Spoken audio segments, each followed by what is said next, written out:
भवन अमंगलहारी द्रवहुसु दशरथ अजिर बिहारी ग्रामदैवत संकट मोचन हनुमंतरायाच्या चरणी साष्टांग प्रणिपात करून कथेसाठी सुरुवात। कालपर्यंत गोड भगवंताचं चरित्र आपण श्रवण केलं। कालपर्यंत काय कथा ऐकली आपण काल कथेमध्ये? शेवटी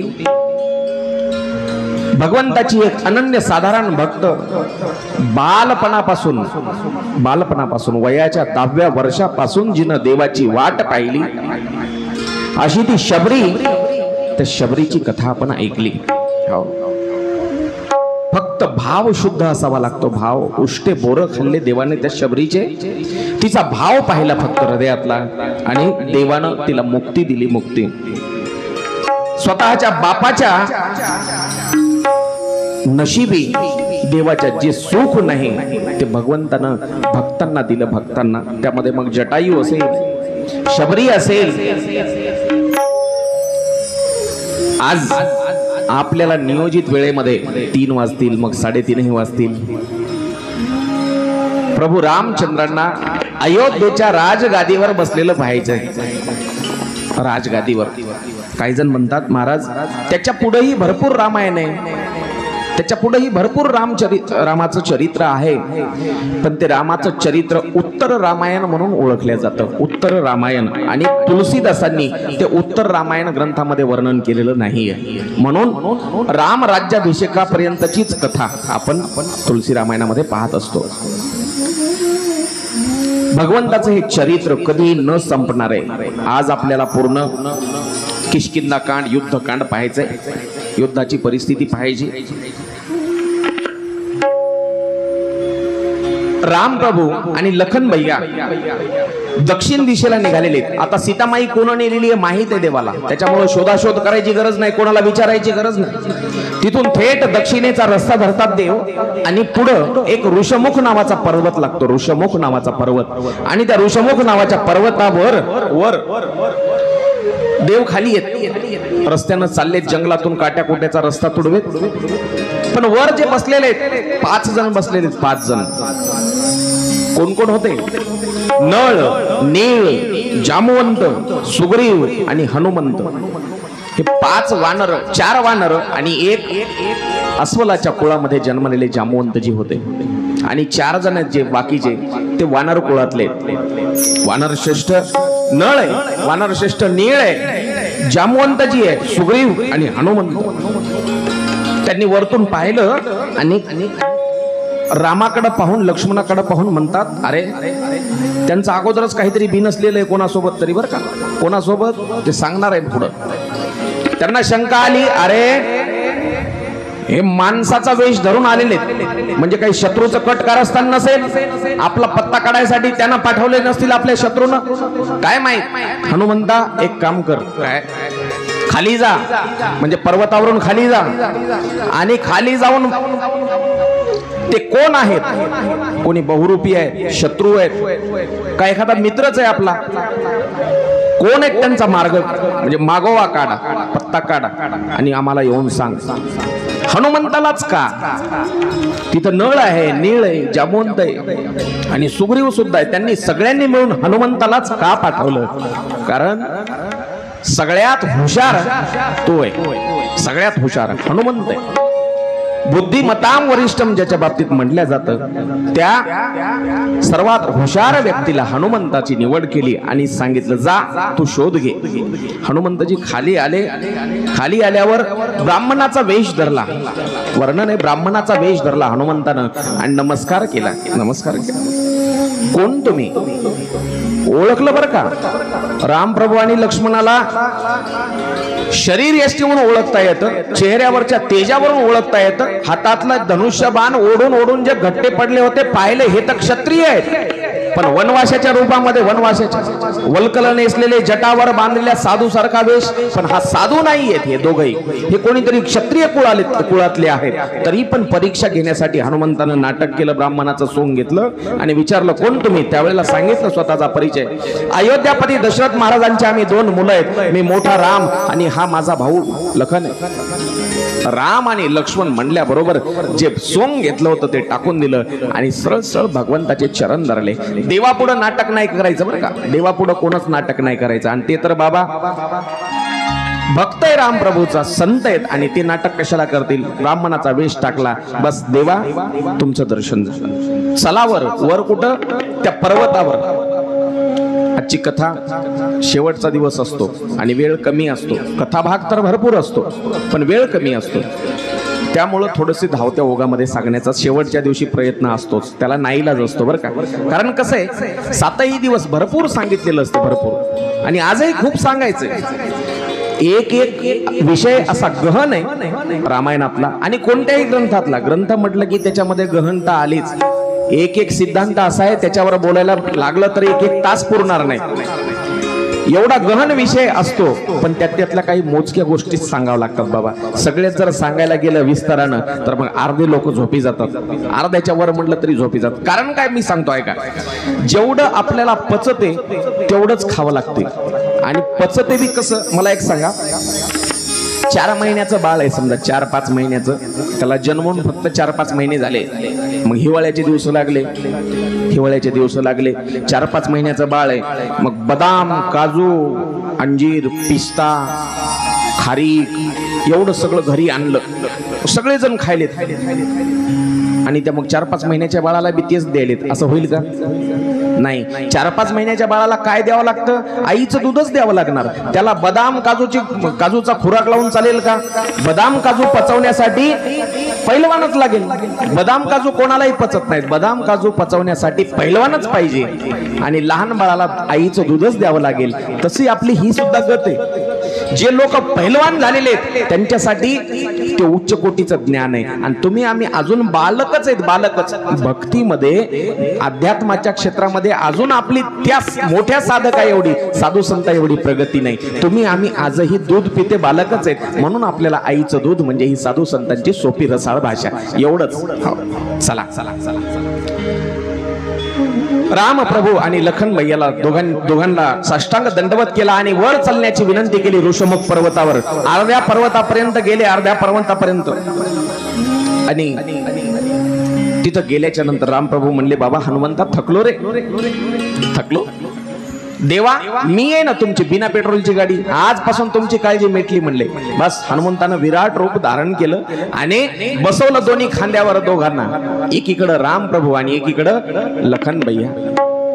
काय वर्णन आहे त्या प्रसंगाचं बघा. देवानं धरलं हनुमंताच्या असं डोक्याला आधार म्हणून. देवानं आधार करावं संताला, देवानं आधार केलाय हनुमंताला, आणि आपल्या खांद्यावर बसून वरपर्यंत पोहोचवलं राम आणि लखन भैयाला. हो, तिथं अग्नीच्या साक्षीनं मैत्री केली सुग्रीवासोबत. देवानं अग्नीच्या साक्षीनं मैत्री केली आणि एकमेकाला साथ देण्याची तयारी दोघांची. साथ कशासाठी विचारलं सुग्रीवानं. आप क्यों आए हैं? त्यांनी सांगितलं, माझी पत्नी चोरून नेली त्या रावणानं आणि तिच्यासाठी आलोय मी, मला जायचंय लंकेकडं. तू कशामुळे राहतोस इथं? सुग्रीवाला विचारलं. सुग्रीव आपली कथा सांगतोय. कशामुळे राहतोय सुग्रीव? भीतीमुळे तो एका वर त्या डोंगरावर जाऊन का बसलेला आहे? सुग्रीव सांगतोय, माझा भाऊ बाली नावाचा बलाढ्य वानर आहे, बलाढ्य, खूप बलशाली आहे, आणि त्याचा भाऊ हा सुग्रीव काही कमी नव्हता.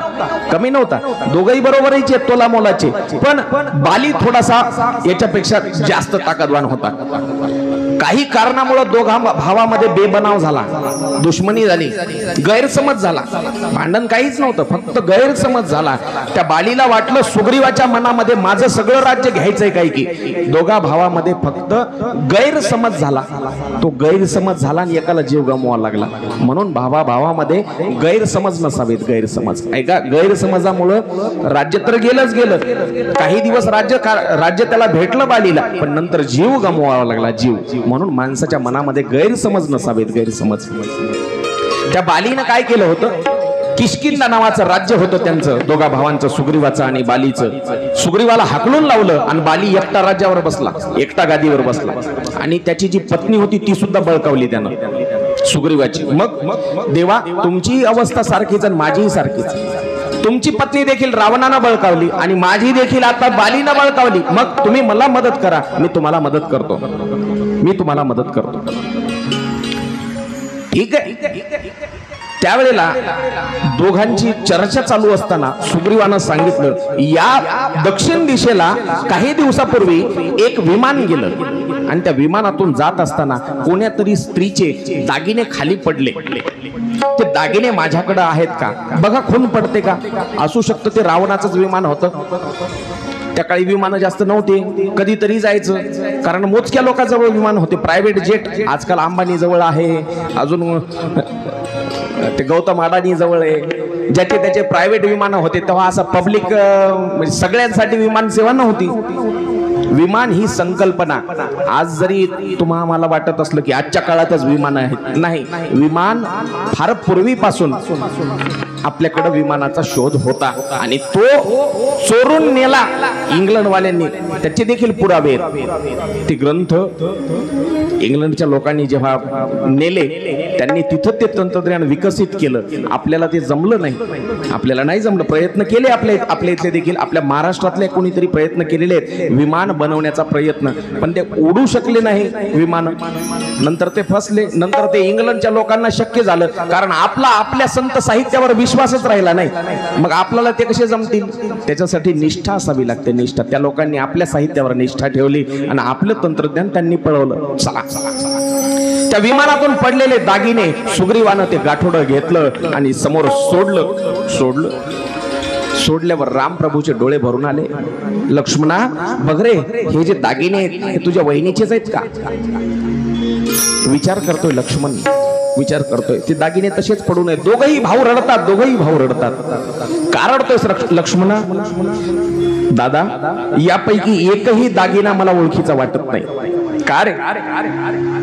आज मला खंत वाटते दादा, मला या दागिन्याची एकही ओळख पटत नाही. अरे का दादा? हे कर्णफुलं आहेत, कानातले फुलं, हे जे गळ्यात घालण्याचे दागिने, दादा यापैकी मी एकही पाहिला नाही. अरे इतक्या वर्षांमध्ये तू एकही दागिना पाहिला नाही सीतेचा?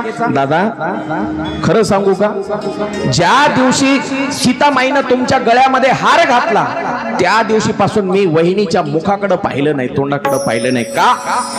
फक्त ती मला आई समान आहे आणि आजपर्यंत पाहिले असतील तर ते फक्त तिचे चरण पाहिले दादा, चरण पाहिले.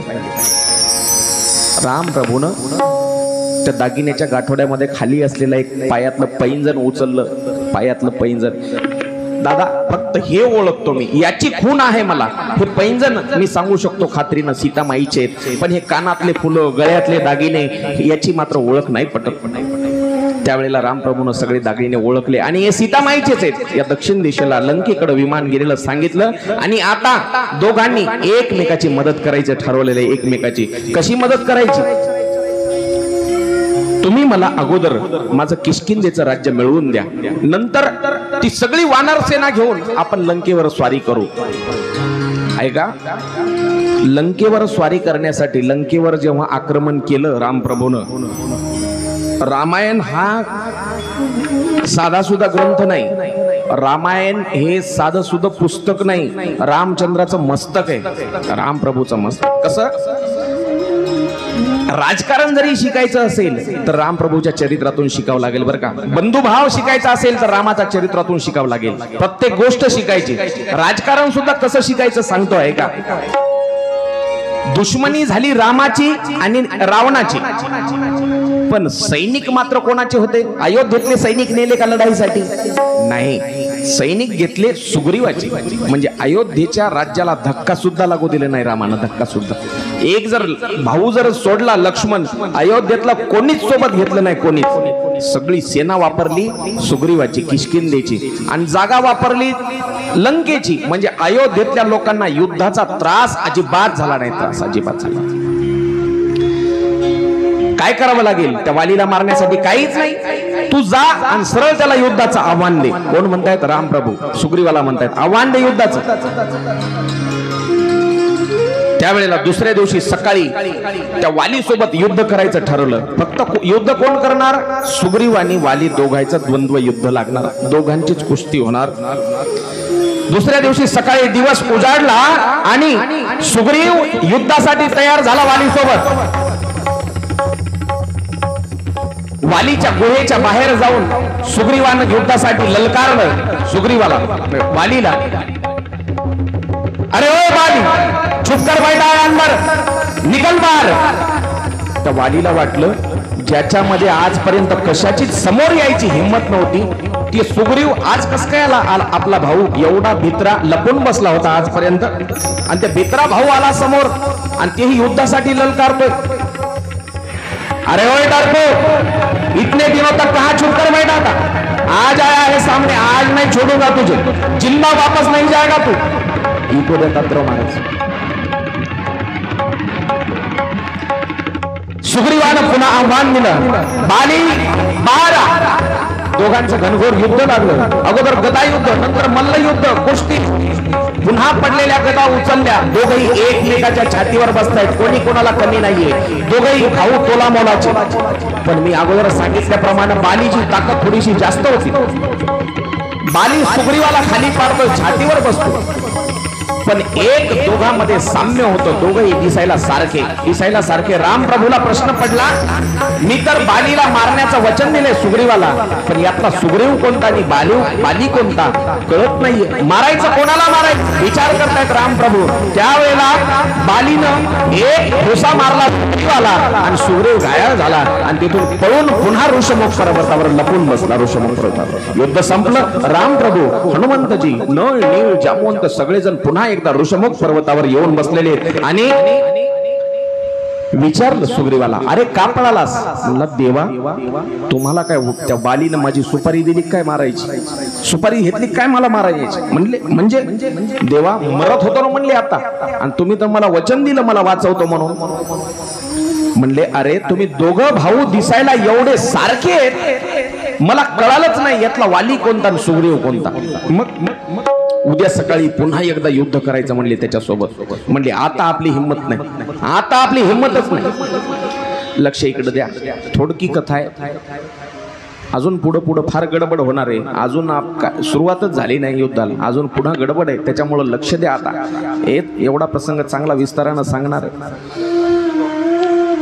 उद्या सकाळी पुन्हा युद्ध कर म्हणले, माझी हिंमत नाही। मग अरे आता एक खून करतो म्हणले मी, खून तू मला ओळखता आला पाहिजे, सुग्रीव कोणता आहे? काय केलं देवानं त्याच्या गळ्यामध्ये एक हार घातला, माळ घातली, माळ देवानं त्याच्या गळ्यामध्ये फुलांची, आणि आता म्हणले ओळखता येईल मला, हा सुग्रीव आहे युद्धामध्ये। देवानं माळ घातली, ज्याच्या गळ्यामध्ये माळ घातली देवानं त्याची हार होईल का? हो, तो हरल का कधी? ज्याच्या गळ्यामध्ये देवानं माळ घातली म्हणजे ज्याच्या गळ्यामध्ये देवाची माळ आहे त्याची हार कधी होईल का? काय म्हणतो मी, एक शब्द नीट लक्ष द्या। ज्याच्या गळ्यामध्ये देवाची माळ आहे त्याच्या गळ्यामध्ये तो कधी हरणार नाही। म्हणून हो, साधू संतांनी सांगितलं, तुळशी हार, त्या तुळशी हाराला एक मण्याला पृथ्वी एवढं मोल आहे, पृथ्वी एवढं एका मण्याला। मग तुमच्या त्या काचाच्या खड्याच्या त्या हिरे माणिक मोती मातीचे खडे आहेत ते हिरे रुपया मृत्तिके समान, माणिक पाषाण खडे जैसे। त्या माळा घालण्यापेक्षा पृथ्वीच्या मोलाचा एक मणी आहे हा तुळशीचा, हा गळ्यामध्ये घाला। भगवंतानं तीच माळ तशीच त्या सुग्रीवाच्या गळ्यात घातली आणि आता त्याचा विजय मात्र निश्चित होता, बिंदास झाला तो। आणि आता दुसरा दिवस उजाडलेला आहे आणि त्या वालीच्या गुहेच्या दारामध्ये गेला आणि मोठ्यानं आवाज दिला, अरे बाली निकल बाहेर, चुप कर, अंदर बैठा आहे। अरे तुला कालच मारून पळवला होता, तुझा कालच जीव घ्यायला पाहिजे होता, काल तुला उगीच जिवंत सोडलं, भाऊ म्हणून कीव केली, आज नाही सोडणार, आज तुझा जीव घेतल्याशिवाय सोडणार नाही।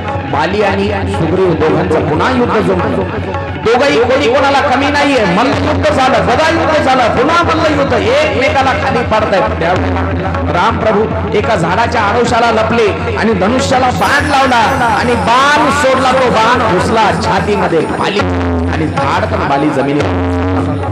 कोणी मारला बाण पाहिला त्यावेळेला प्रभू रामचंद्र, कोणी मारला मला लपून बाण? त्यावेळेला राम प्रभू पुढे आले आणि मी मारला, मी। देवा अरे तू तर राम आहेस आणि तू असं का काम केलंस, लपून बाण मारलास? अरे क्षत्रिय कुळातला तू, आणि क्षत्रियानं कधी मागून लपून वार करायचा नसते। काय म्हणतो आपण, पाठीत वार केला, हो पाठीत वार करायचा नाही देवा। का, कशामुळे मारलं? अरे तू जर मला म्हणला असतास त्या रावणानं माझी पत्नी चोरून नेली, मला मदत कर. अरे मी त्या रावणाकडे जाऊन मी स्वतः त्या रावणासहित उचलून आणलं असतं, तुझ्या समोर त्याला हजर केलं असतं. तू जर म्हणला असतास तर देवा मी स्वतः मदत केली असती. पण तू असं नाही करायला पाहिजे होतं. क्षत्रियाला खाली मान घालायला लावणार हे काम आहे. श्रीराम तुमने भी काय म्हणतोय तो मरत बसलेला वाली मरणासन्न अवस्थेमध्ये. श्रीराम तुमने भी कैसा काम कर दिया, छुप करके मारा सीने के पार कर दिया, छुप करके मारा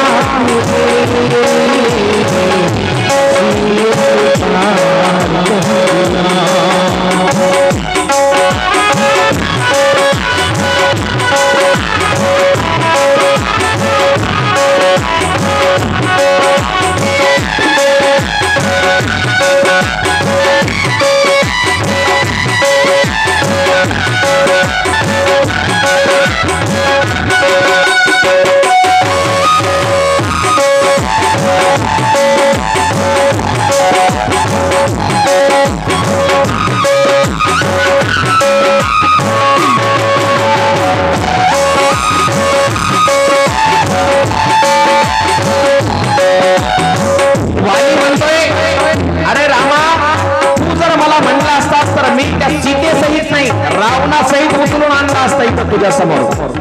मेरे पास तुमरा तेरा, मेरे पास तुमरा तेरा, लंका में अकेला जाता मैं, लाता आपकी सिया को, लाता आपकी सिया को, लंका में लंका बजाता मैं.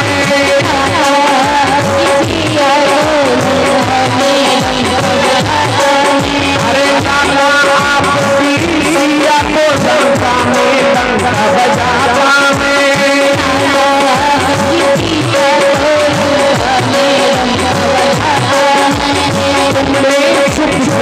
मेरे संग सलाम कर दिया,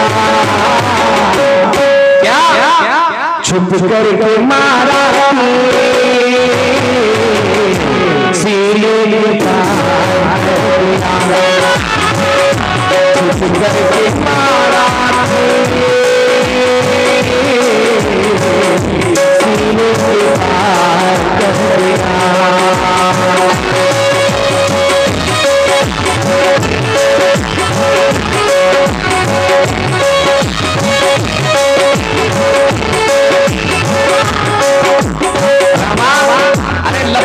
मारलास, माझा जीव घेतलास, ठीक आहे, मरेन मी तुझ्या हाताने, मरेन तुझ्या हाताने मरणं कधीही चांगलं. पण आता माझी एक विनंती आहे, या मरणासन्न अवस्थेत असलेल्या या बालीची विनंती आहे. माझा जो एक मुलगा आहे, मुलगा काय नाव आहे त्याचं, अंगद, तो देखील वीर आहे, खूप ताकद आहे त्याच्यामध्ये सुद्धा, आणि बुद्धी सुद्धा आहे, बुद्धी सुद्धा. माझी विनंती आहे, मेरी सुन लो जय श्री राम, सुन लो जय श्री राम, मेरी सुन लो जय श्री राम, सुन लो जय श्री राम.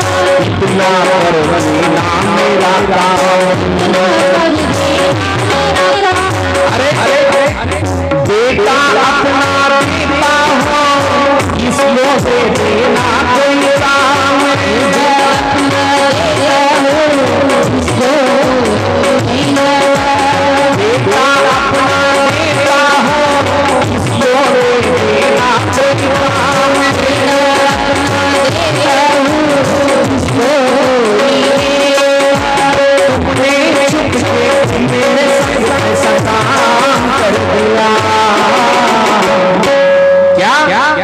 छुप कर मारा सीने में छुप कर मारा सीने में पार कर दिया. श्री राम तुमने धीरे कैसा कर दिया, चुप करके मारा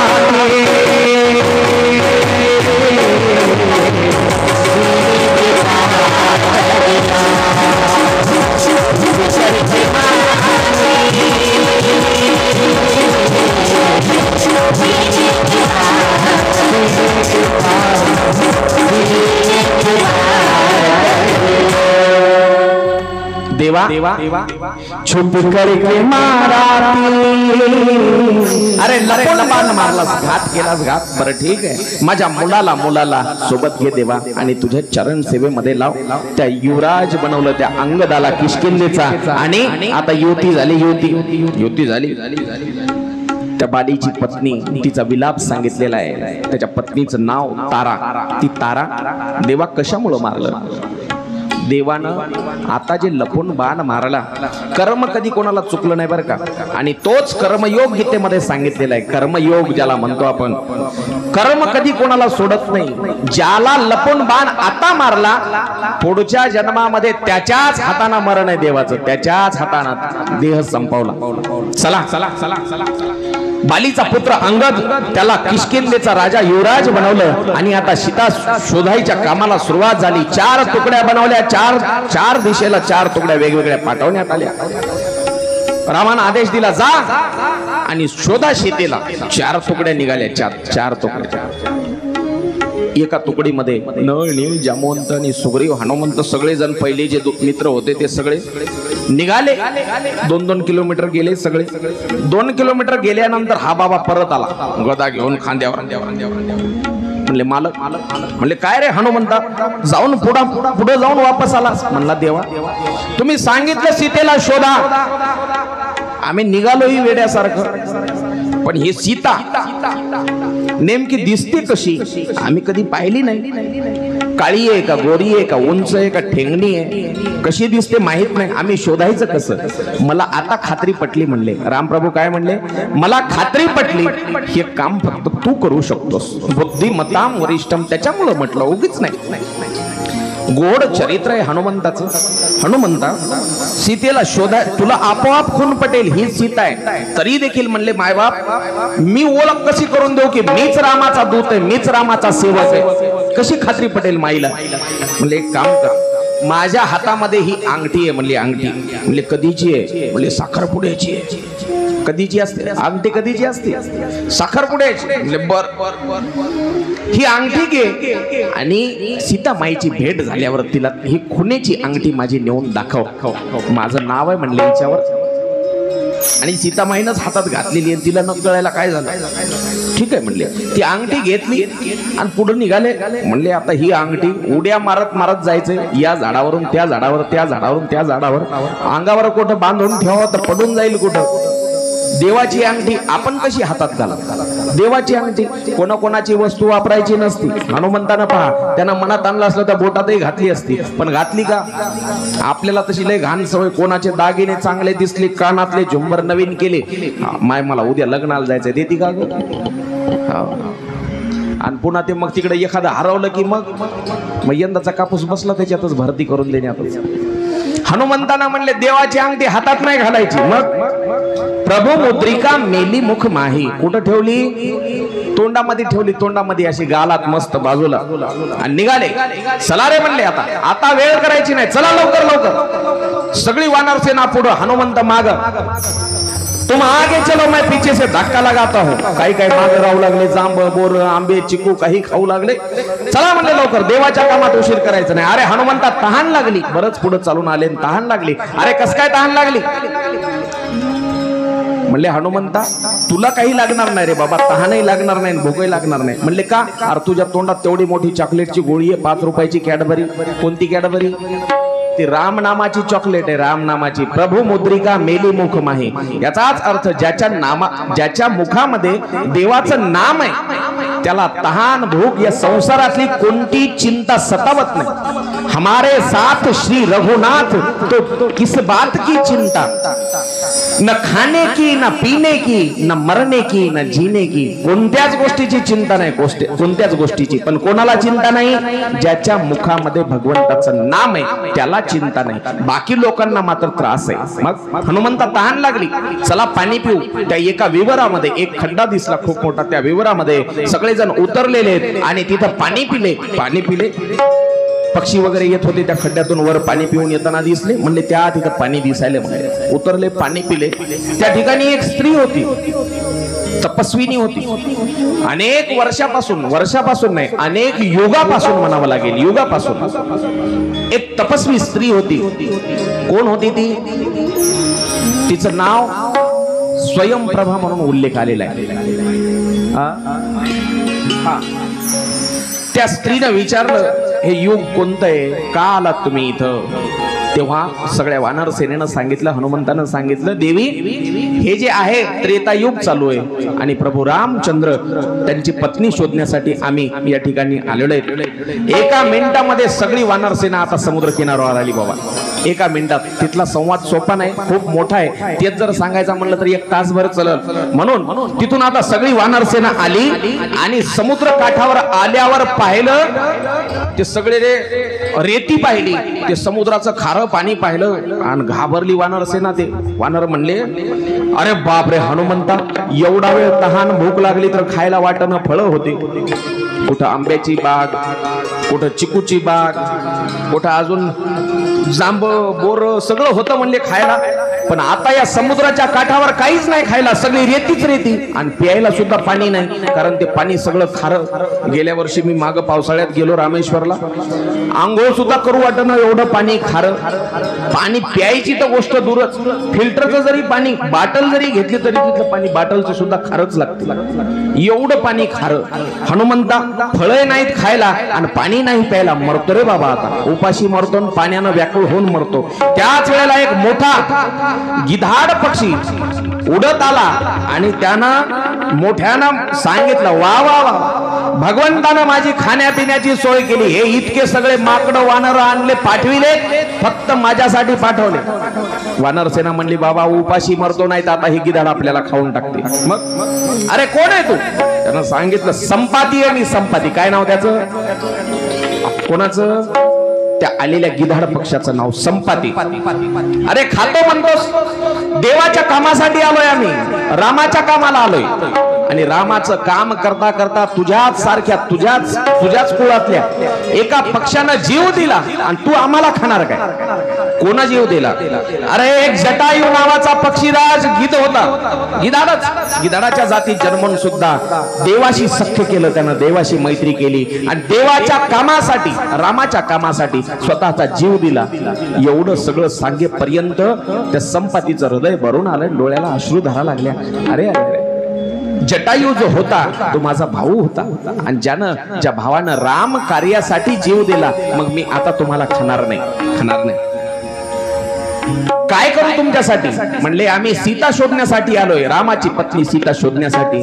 ज्या पत्नीला वाचवण्यासाठी तुझ्या भावानं जीव दिला, ज्या रामाच्या पत्नीला वाचवण्यासाठी तुझ्या भावानं जीव दिला, तीच रामाची सीता शोधण्यासाठी आम्ही आलोय. म्हणले, मी मदत करू शकतो. मदत? तो गिधाड, तो संपाती, तो म्हणतोय, काय मदत करणार? माझी नजर एवढी तीक्ष्ण आहे, माझे डोळे कितीही लांबवरच पाहू शकतात, खूप लांबवरच. विचार करा, आकाशात उडत असताना खालच्या जमिनीवरचा एवढा उंदीर सुद्धा दिसते, म्हणजे त्याची नजर किती तीक्ष्ण असेल. म्हणला, मी कितीही लांबचं पाहू शकतो. मग मी या उंच डोंगरावर बसतो आणि तिथून सांगतो सीतामाई कुठे आहे. जवळच्या एका डोंगरावर गेला आणि त्यानं लंकेमधलं दृश्य पाहिलं, लंकेमधलं. आणि लंकेमध्ये त्या अशोक वाटिकेमध्ये एका झाडाखाली बसलेली सीता पाहिली. त्यानं सांगितलं, ती बघा तिथं सीता आहे, मी इथून पाहू शकतो. रावणाचं राज्य लंका आणि लंकेमध्ये बसलेली एका अशोक वृक्षाखाली, अशोक वाटिकेमध्ये बसलेली ती मी सीता इथून पाहू शकतो. जा. अरे बापरे, तू असा सांगायला म्हणले जशी काय सीता इथं या लांबकानी जवळ आहे. तिथं म्हणजे हा एवढा मोठा समुद्र ओलांडून जायचंय. कोण जायचं? सगळेजण चर्चा करू लागले, अरे आपल्यामध्ये एकच जण आहे, आपल्यामध्ये त्याला पाठवा त्याला पाठवा. हनुमंत असे बसले. सगळेजण म्हणले हनुमंता पुढे ये. म्हणले बली का बकरा हमेशा मुझे ही बनाते हो, प्रत्येक कामाला हनुमंता पुढे का? म्हणले हनुमंता तुझ्याशिवाय कोण आहे? हो पहा, सगळ्या जगाचं काम करतो त्याला देव म्हणतात, जगाचं काम करतो त्याला देव म्हणतात, आणि जो देवाचं काम करतो त्याला हनुमंत म्हणतात.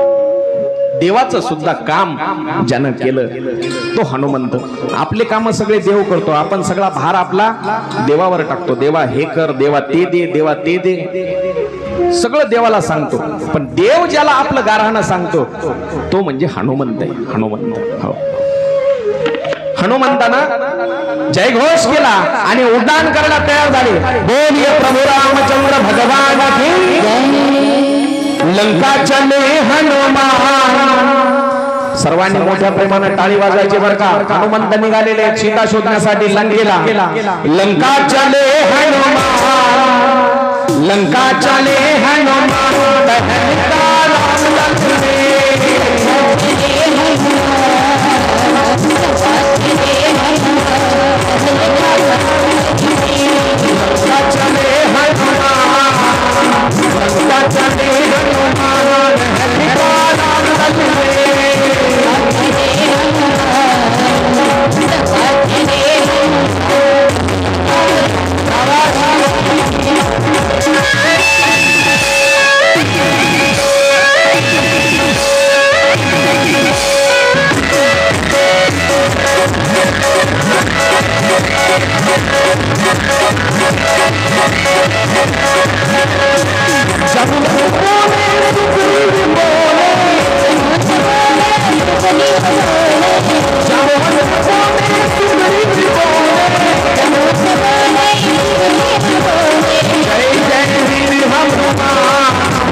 लंका चले हनुमान टहलका राम दल में. जामवंत बोले, सुग्रीव बोले, अंगद बोले, नलनील बोले, वीर हनुमान. आमचा हनुमंत जाणार आणि सीतामाईचा शोध पत्ता घेऊनच येणार.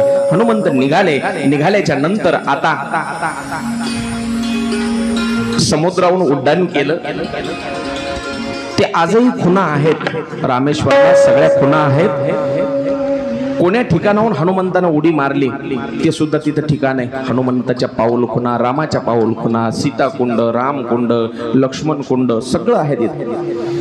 समुद्रात उड्डाण करताना पुढे एक चालून गेल्यावर पर्वत लागला. पर्वत, त्या पर्वताचं नाव मैनाक नावाचा पर्वत वर आला आणि ते म्हणला हनुमंता जरा आराम कर. म्हणले रामाच्या कामासाठी आलो, आता आराम नाही, रामाच्या कामामध्ये आराम नाही. मग आहे का आराम रामाच्या कामात?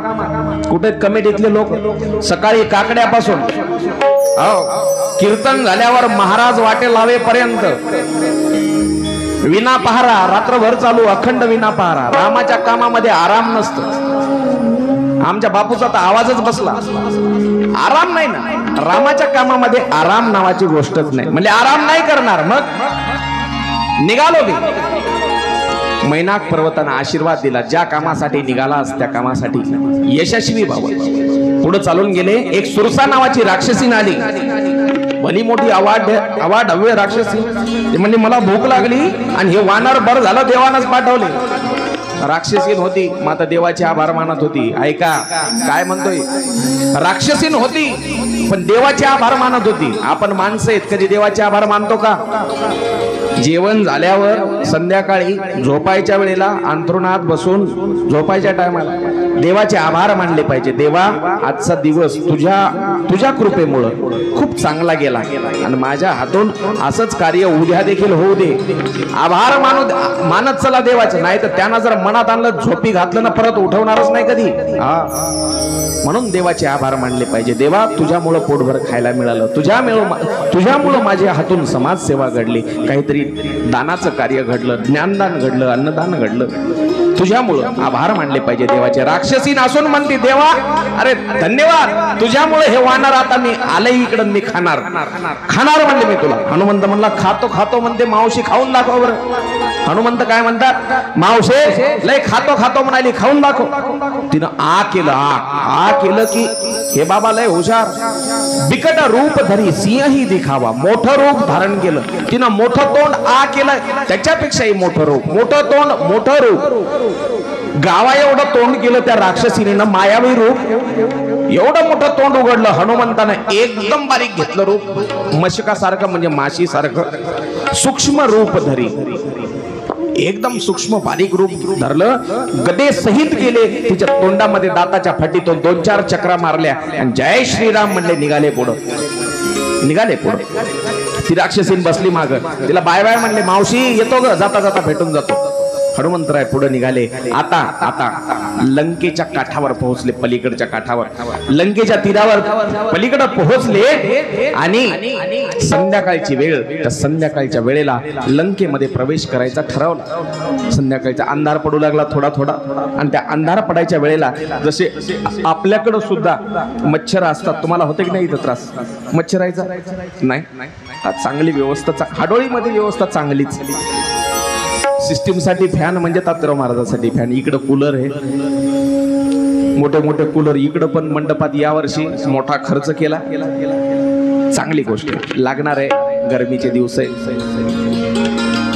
संध्याकाळच्या वेळेला जसे आपल्याकडे सुद्धा मच्छर वाढतात तसेच मच्छराची संख्या, डासांची संख्या त्या लंकेच्या तीरावरती, समुद्र काठावरती. आणि त्यावेळेला हनुमंतानं विचार केला आपण जर यांच्यासारखंच रूप घेतलं, डासाचं बारीक रूप घेतलं तर आपल्यालाही यांच्यासोबत जायला मिळेल. डासाचं रूप घेतलं आणि मच्छराचं रूप घेतल्यावर गर्दीमध्ये घुसून जाण्याचा प्रयत्न केला. प्रयत्न केल्याबरोबर एका राक्षसीने अडवलं. राक्षसीने त्या गेटवर थांब रे म्हणे, कोण आहे तू? म्हणले मावशी मी तुमच्याच गावचा आहे. म्हणले आमच्या गावचा नाहीस तू? म्हणले मावशी इतका कडक पहारा. किती कडक पहारा होता विचार करा. ज्या रावणाच्या लंकेमध्ये अख्खे घराच्या घर सोन्याचे, आपल्या घरामध्ये लयत लय छटाक छटाक किती असेल आपल्या घरात? छटाक तरी आहे का? तरी आपण दरवाजाला लावलेलं कुलूप आता येताना सुद्धा दिवसा ढवळ्या ओढू पाहतो, लागलं का नाही. सासू कथेला येऊ लागली की सुनाला सांगते, हो नंदाबाई कथेला चालले, घराकडे लक्ष द्या. आपल्या घरात छटाक सुद्धा नाही तरी आपण शेजारणीला सांगून येतो माझ्या घराकडे लक्ष दे. सुनाला सांगून येतो, दाराची कडी 3-3दा ओढून पाहतो, छटाक नसून सुद्धा. पण ज्याची लंका सोन्याची आहे, सप्तकोटी घरे हो सोन्याची आहेत, शुद्ध कांचनाची, आणि बाकी तांब्या पितळची तर किती कसे, त्याचा किती पहारा असेल. मच्छर सुद्धा मध्ये जात नाही, मच्छर सुद्धा तपासल्याशिवाय, चेकिंग शिवाय.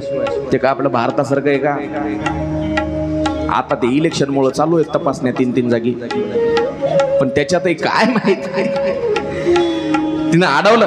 म्हणले कस काय ओळखलं मावशी? अरे म्हणले आमच्या इथल्या मच्छरांचा आवाज वेगळा, तुझा वेगळा. म्हणले म्हणजे बाकीचे मच्छर आमच्या इथले बनबन करायलेत. म्हणले तू राम नामाचं गुणगान करतोयस आणि तुझी जी चालण्याची शैली आहे, तुझ्या चेहऱ्यावरचं जे तेज आहे ते सांगते की तू या लंकेमधला नाहीस. जे देवाचे भक्त असतात, ऐका, देवाचे जे भक्त असतात त्यांचं तेज वेगळंच बरं का त्यांच्या चेहऱ्याचं.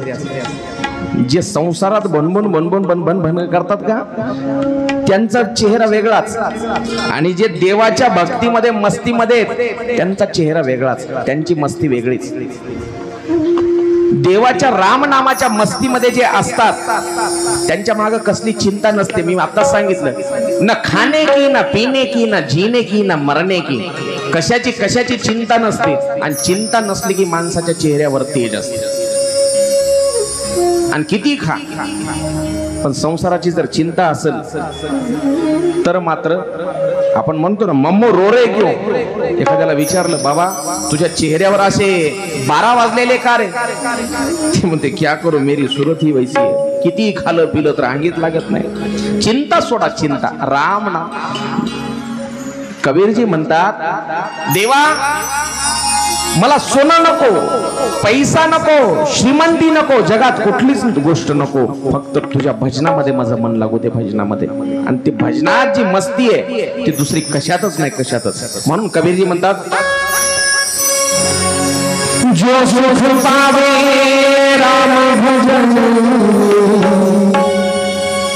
जो सुख पावे राम भजन में वो सुख नाही अमीरी. जो सुख पावे राम भजन में वो सुख नाही अमीरी.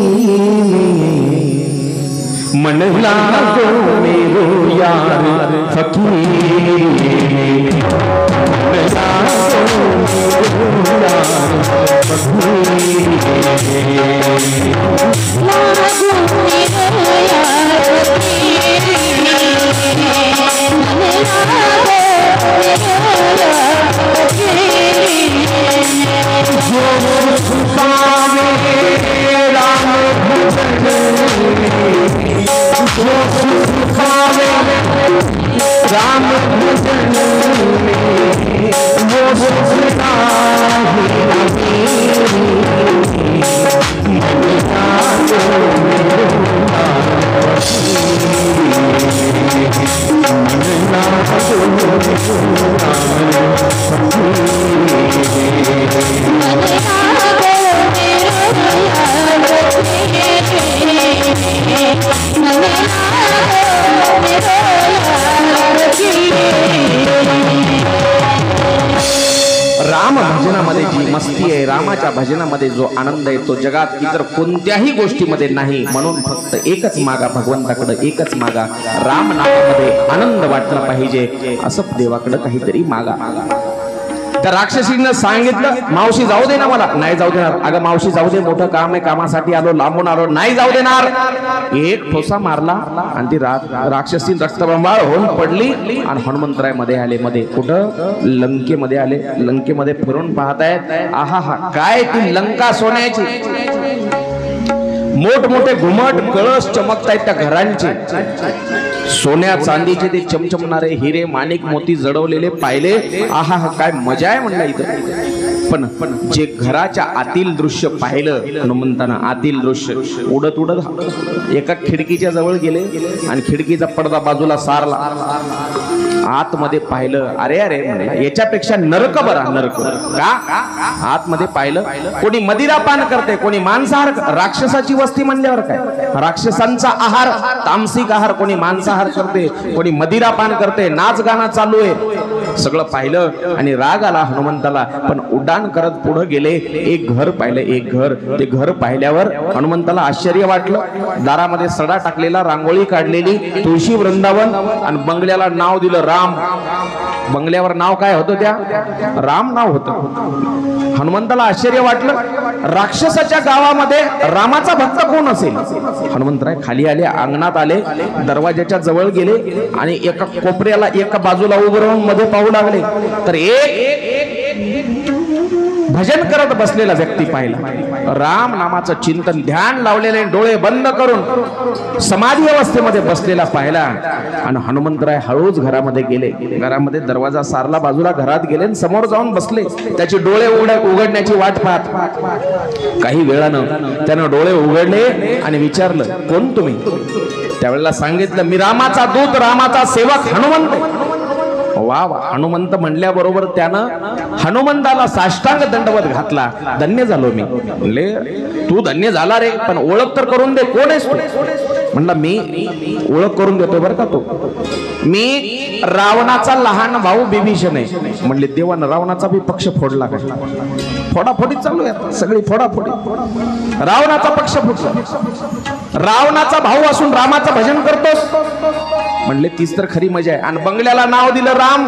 इतकी उघड बंडखोरी. म्हणले, बंडखोरी कशी केली ते सांगतो. बंडखोरी कशी केली.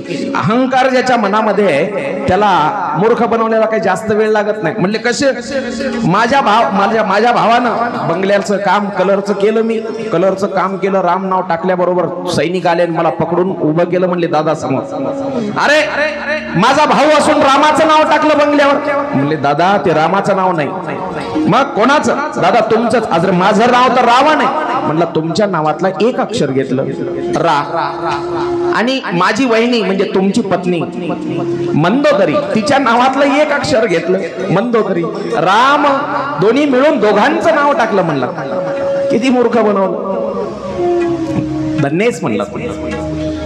आता माझं एक काम कर, हनुमंत म्हणतायत मला सीतामाईचा पत्ता सांग. कुठे सीतामाई?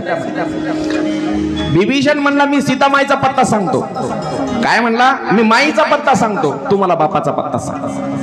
दोघांनी एकमेकासोबत एक करार केला आणि सांगितलं इथं जवळच अशोक वाटिका नावाचं वन आहे आणि त्या अशोक वाटिकेमध्ये सीतामाईला बंदिस्त ठेवलेलं आहे. पहारा आहे कडक राक्षसनीचा आणि त्या राक्षसनीच्या निगराणीखाली सीतामाईला ठेवलेलं आहे आणि खूप दुःखी आहे. जा हनुमंता जा लवकर. वचन घेतलं एकमेकाला सहाय्य करण्याचं. मला सुद्धा मी जेव्हा रामाच्या जवळ येईल त्यावेळेला माझी ओळख करून देतो. माझी शिफारस कर. आणि खरंय शिफारस करणारे संतच असतात. तुम्ही आम्ही डायरेक्ट कोर्टामध्ये जाऊन केस नाही लढवू शकत. कोर्टामध्ये केस लढवण्यासाठी एक काळ्या कोटवाल्याची गरज पडतेच. एका काळ्या कोटवाल्याची गरज पडते. तसं देवाच्या दरबारामध्ये देवाच्या कोर्टात जाण्यासाठी आपली देखील शिफारस करणारा, आपली बाजू पटवून सांगणारा एक जण लागतो. त्याला संत म्हणतात.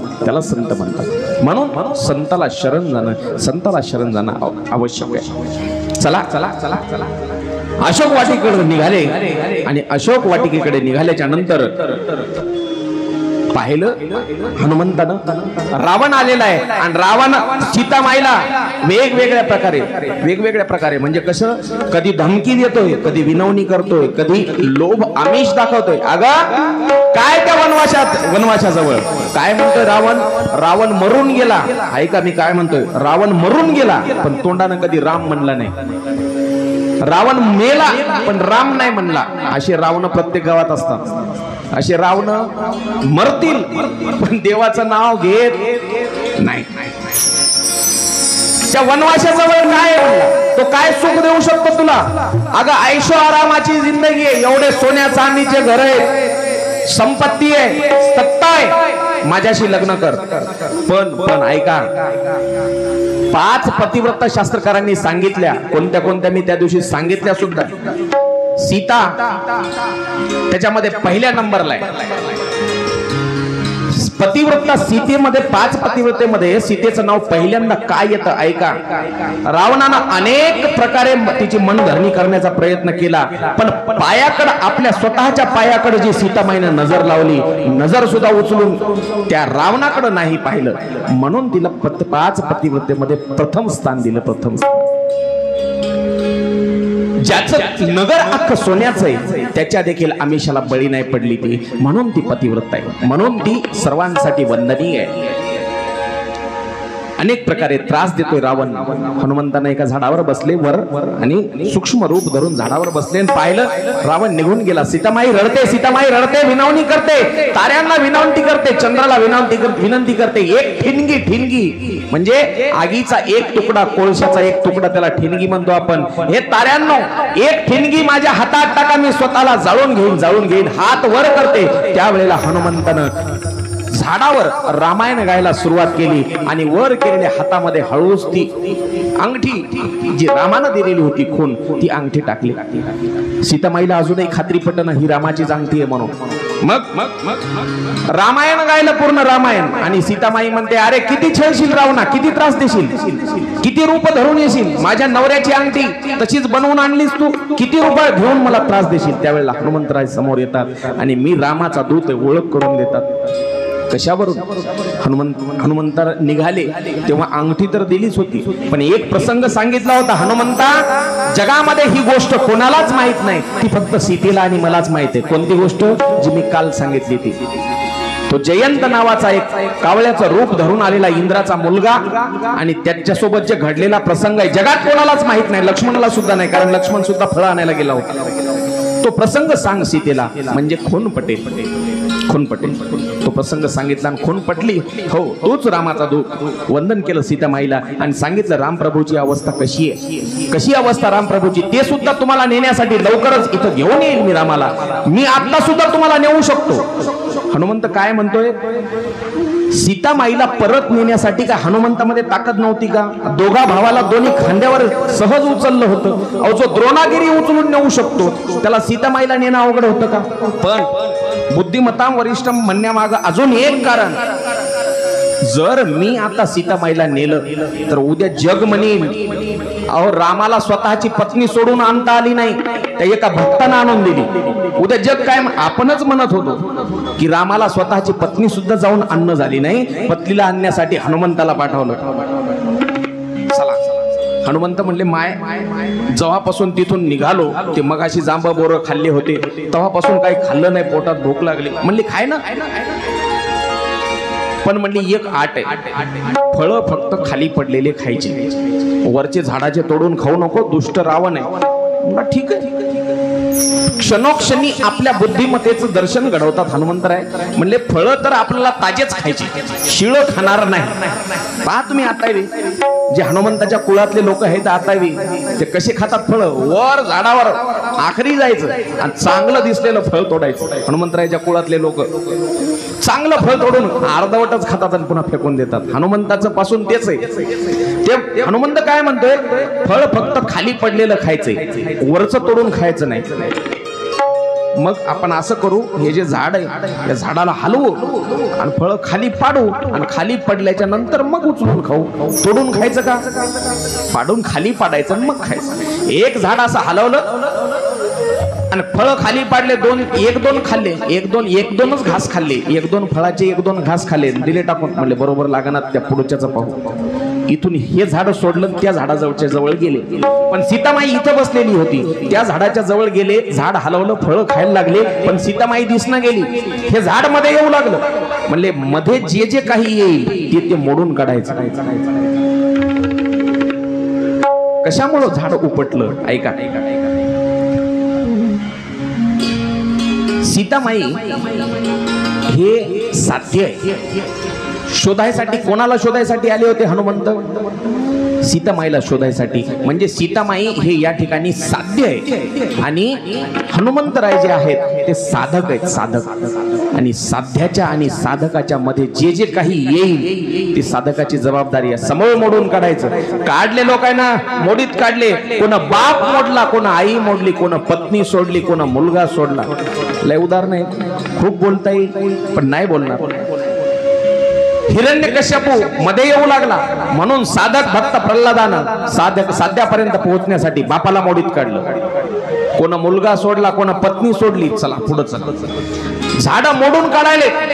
रात्रीची वेळ झाली होती.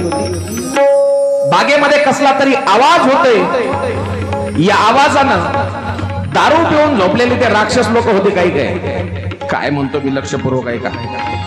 दारू पिऊन झोपले होते राक्षस. समजलं तुम्हाला? समजलं त्यांना धन्यवाद, नाही समजलं त्यांना अनंत शुभेच्छा. म्हणजे दारू पिणारे सगळे राक्षस असतात असं नाही, आणि सगळे राक्षस दारू पितात असं आहेत ना. समुद्र मंथनातून निघाली तेव्हापासून त्यांच्याकडेच आहे ते खातं. समुद्र मंथनापासून जेव्हा मदिरा निघाली देवानं स्वखुशीनं देऊन टाकली त्यांना. पोटभर प्या पितात बिचारे. चला चला.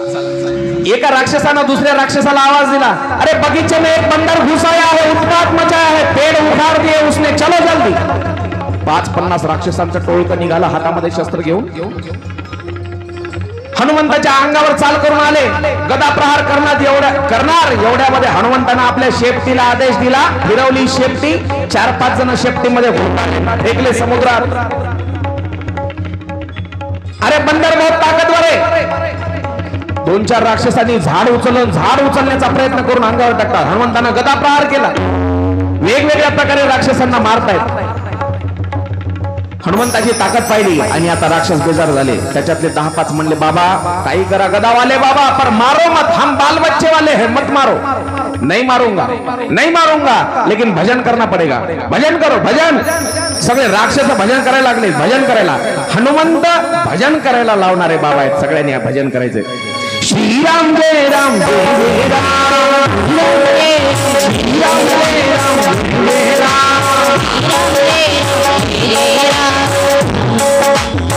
हनुमंत राक्षसाला भजन करायला लावले.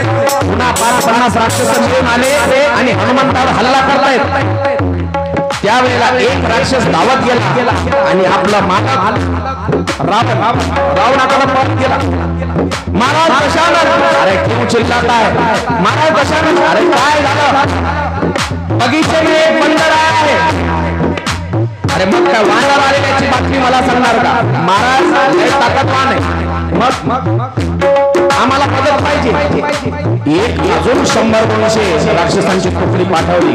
राक्षसांची तुकडी आली आणि हनुमंतासोबत लढते. हनुमंत जेवढे मारता आले तेवढे मारले, काही उचलले, शेपटीमध्ये गुंडाळून समुद्रात फेकले. आणि पुन्हा हात जोडून महाराज बाल बच्चे वाले है, मत मारो, भजन करो. जे भजन करेल त्याला जीवदान आहे. हनुमंता पुढं जो भजन करतो त्याला सोडते ते बाबा, एरवी नाही सोडते. एक पुन्हा राक्षस रावणाच्या दरबारात गेला आणि रावणाची विनंती करू लागला, महाराज कशानं? अरे काय झालं? त्या वानरानं उत्पात मानलंय. मदत पाहिजे आम्हाला सैनिकाची. अजून आपण पाठवले होते ना रे 100 सैनिक, मारते महाराज त्यांनी. अक्षय नावाच्या आपल्या पुत्राला आवाज दिला आणि ते अक्षय मोठी सेना घेऊन अशोक वाटिकेकडे आला.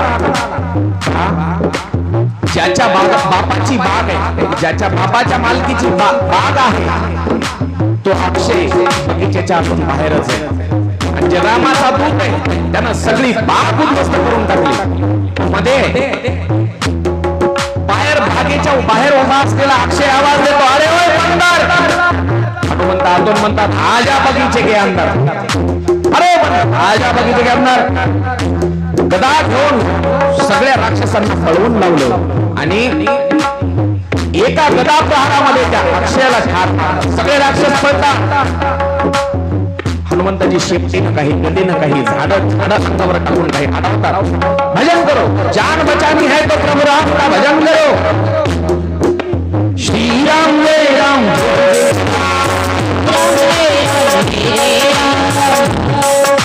राक्षस भजन करायचे. राक्षस हनुमंताच्या नावामध्ये ताकद होती. त्याचं नाव घेतल्याबरोबर भूत प्रेत भूत पिशाच निकट नहीं आवे, महावीर जब नाम सुनावे. ते हनुमंताला समोर पाहिल्याबरोबर राक्षस सुद्धा भजन करतात. म्हणजे दोघही किती ताकदवान आहेत. हा देव सुद्धा आणि भक्त सुद्धा. एक राक्षस पुन्हा एक पुत्र मारला बरं का, अक्षय नावाचा. हनुमंताला ठार मारला आणि एक राक्षस पळत गेला. महाराज लंकेश बचाव. अरे काय झालं? बाकी के राक्षस काय? सगळ्याला मारलं. भजन कर रे महाराज, भजन कर रे. बाकी त्यावेळेला इंद्रजित, तो इंद्रजित नावाचा, मेघनाद नावाचा पुत्र आला. त्याचंच नाव इंद्रजित बरं का. इंद्रजित मोठी सेना घेऊन आला. त्यावेळेला हनुमंताला पाहिलं. अरे अरे अरे अरे हा कोण वानर? रामाचा दूत म्हणतोय. त्यावेळेला हनुमंतांना अशी गदा धरली, सांगितलं, अरे तुझ्या राक्षसांच्या राज्यामध्ये मोठ्या नावाचा हा राम भक्त ताकदवान हिंद केसरी आया है. हिंद केसरी, सावधान. इंद्रजितानं शस्त्रास्त्रांचा मारा केला. घमासान युद्ध आणि इंद्रजित घाबरला, गयावया करू लागला. इंद्रजित मेघामध्ये म्हणजे ढगामध्ये लपलेला आहे आणि बाण सोडला. हनुमंत म्हणतो, अरे दम है तो सामने आ, रावण के बच्चे सामने. ये राम का सेवक हनुमान ललकारता है, सामने आ. लहान मोठ्या सगळ्या राक्षसांना मारतात. लहान मोठे सगळे राक्षस शरण येतात. हमें क्यों मारते हो गदा वाले बाबा, हमें क्यों मारते हो? छोड़ दो हमें. तुम्हारा मालिक कहाँ है? चुप कर बैठा है, बुलाओ उनको. इंद्र इंद्रजिताला राक्षसांनी हाका मारायला सुरुवात केल्या आणि बाकीच्या राक्षसांना चलो भजन करो श्रीराम जय राम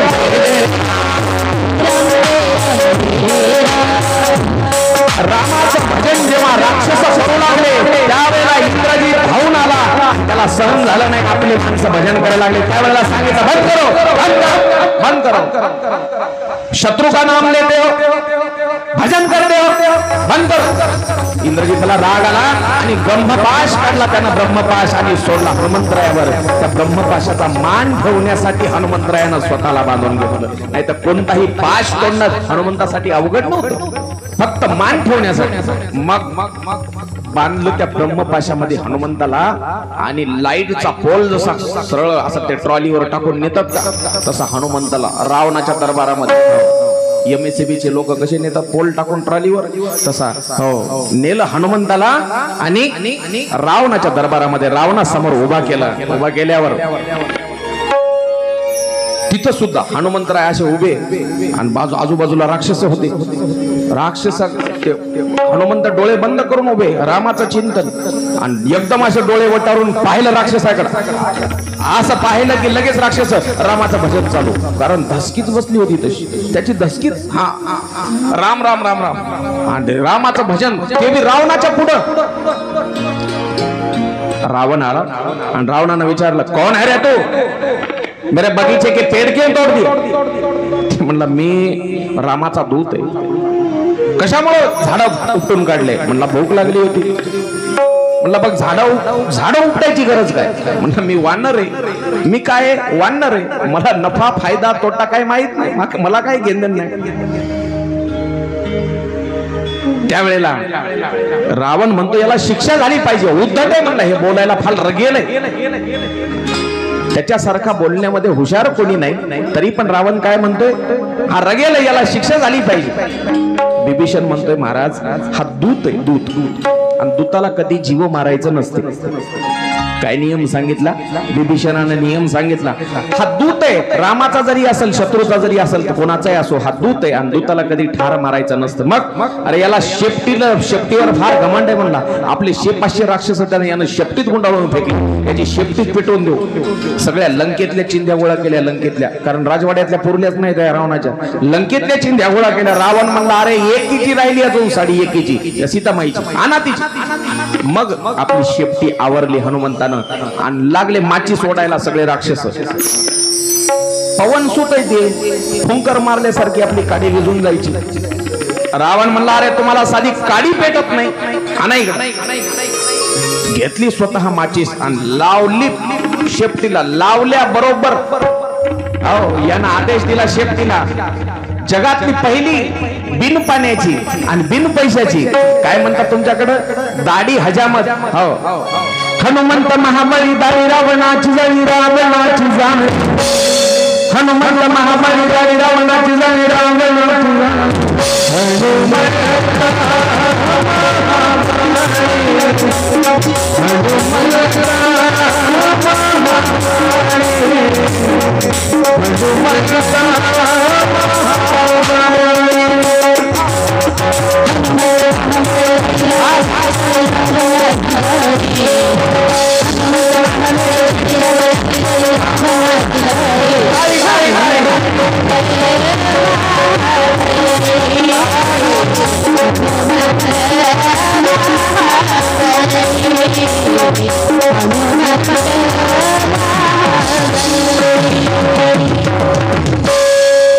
हनुमंत महाबळी दाढी रावणाची जाळी आमच्या साधू संतांनी वर्णन केलं हनुमंतानं सगळी लंका पेटवून दिली सगळं घर पेटवून दिलं आणि पाठीमाग पाहिलं आग लागलेली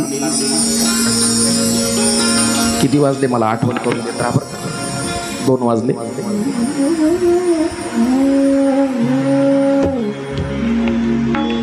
इंद्रदेव उभा होता इंद्रदेव लगेच रावणानं जशी लंका पेटवायला सुरुवात केली रावणानं फोन केला इंद्राला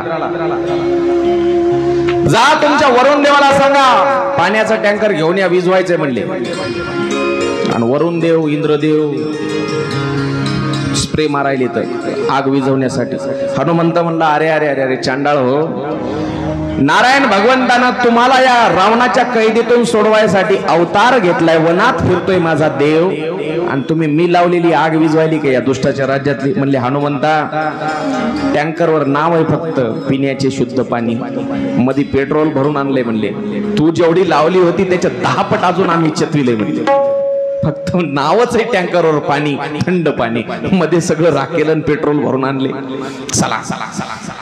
लंका दहन अशा प्रकारे केलं, आणि लंका दहन केल्याच्या नंतर हनुमंतानं शेपटी समुद्रात विझवली आणि पुन्हा आले. कुठं? सीतामाई जवळ आले. सीतामाई जवळ वंदन केलं. सीतामाईला, माय आता मला आज्ञा दे, निघतोय मी. त्यावेळेला कुठून आवाज येतो का कशाचा? सगळी लंका जाळली बर का, पण जो बिभीषण होता, बिभीषण, त्याचं घर नाही जाळलं. का नाही जाळलं? कारण हनुमंतानं बिभीषणाला भाऊ मानलं होतं, बिभीषणानं हनुमंताला भाऊ मानलं होतं. आणि त्या काळी तवा भाऊ भावाचं घर पेटवत नव्हता. काय म्हणतोय मी, कळालं का? एक भाऊ दुसऱ्या भावाचं घर पेटवून देत नव्हता. आताच सांगत नाही मी, तेव्हाच सांगतोय. चला सीतामाईकडे आले आणि माय मला आज्ञा दे, मी जशी एक खून आणली होती रामाजवळून, तशी तू मला काहीतरी खून दे, म्हणजे मी रामाला पटवून सांगू शकेल की मी माईला भेटून आलो. चुडामणी नावाचं एक दागिना, तो दागिना घेतला आणि आता हळू आवाजामध्ये जय श्रीराम म्हटले. म्हणजे कोणाला ऐकू जाऊ नये. का ऐकू जाऊ नये? कारण जी धसकी या लंकेच्या लोकांमध्ये बसली, एक वानर आलत आणि त्यानं सगळी लंका पेटवून दिली. ते वानर अजून इथंच आहे असं वाटलं पाहिजे लोकांना. तो हनुमंत इथंच आहे, अजून गेला नाही. कारण गेला म्हणल्यावर भीती निघून जाईल. म्हणून हळू आवाजामध्ये राम प्रभूचा चुपचाप जय जयकार केला आणि परत अलीकडच्या तीरावर आले. अलीकड नील जामवंत सुग्रीव वगैरे सगळी वानर सेना वाट पाहत बसली होती हनुमंताची. त्यावेळेला हनुमंत येऊन पोहोचले. हनुमंत पोहोचले आणि सगळ्यांनी विचारायला सुरुवात केली, अरे हनुमंता, भेटलास का रे सीतामाईला? भेटलास? हो भेटलो. आम्हाला सांग ना सीतामाई कशी आहे? अरे आता सांगायला वेळ नाही. का वेळ नाही? कारण सीतामाईला दुःख आहे. जेवढं दुःख आपण रामप्रभूच्या चेहऱ्यावर पाहिले तेवढंच दुःख, कमी नाही आणि जास्तही नाही. दोघांनाही सारखं दुःख झालेलं आहे आणि त्या दुःखामध्ये आपण त्यांना आता जास्त वेळ नाही थांबवून ठेवायचं. लवकरात लवकर रामप्रभूला निरोप सांगितला पाहिजे आणि सगळी वानर सेना घेऊन आपल्याला लंकेत जायचंय आणि लंकेत रावणाच्या कैदेत असलेली सीतामाई लवकरात लवकर सोडवून आणायची आणि देवाच्या हातानं त्या रावणाचा वध करायचा म्हणा. म्हणून तुम्ही आता सगळे माझ्या सोबत चला. चालत मी तुम्हाला सीतामाई कोणत्या अवस्थेमध्ये आहे त्याचं वर्णन सांगतो. रघुवर को जितना गम है. रामाला जेवढं दुःख आहे तेवढंच दुःख, तेवढंच, त्याच्यापेक्षा इतकं देखील कमी नाही. रघुवर को जितना गम है, सिया को नहीं उससे कम है. रघुवर को जितना है,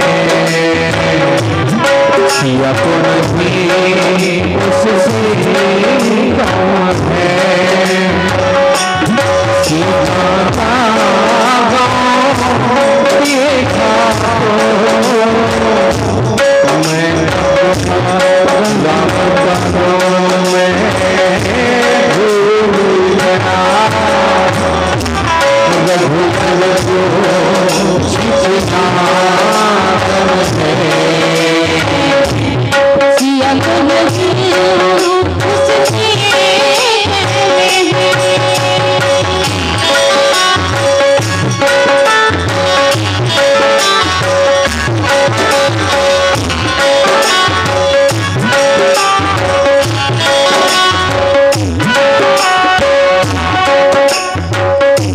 अब करते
सीतामाई आणि त्या सीतामाईच्या अवस्था